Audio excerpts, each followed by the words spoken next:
संगवारी सोना जैसन चमके।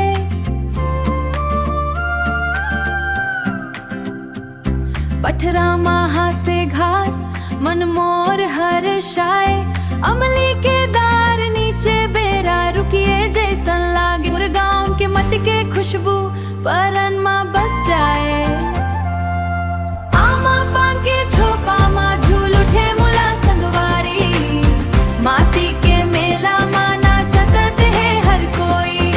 साथी रे झूम ले आज मेला के बेरा आए है। मोर छत्ती गाल के धरती माँ खुशी के रंग छाए है। खुशी के रंग छाए है।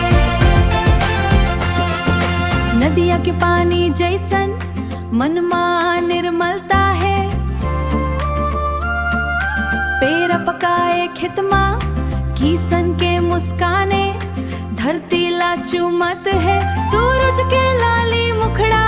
धरती ला चूमत है संगवारी हो सबो मिलके जिंदगी ला जियत है। आमा पान के छोपा माँ झूल उठे मुला संगवारी। माटी के मेला माना चतत है हर कोई। साथी रे झूम ले आज मेला के बेरा आए है। मोर छत्ती गाल के धरती माँ खुशी के रंग छाए है। खुशी के रंग छाए है। बेरा डूबत है चंदा के उजियारी आही। सुहाना चाहे संगवारी मेला के बेरा जही।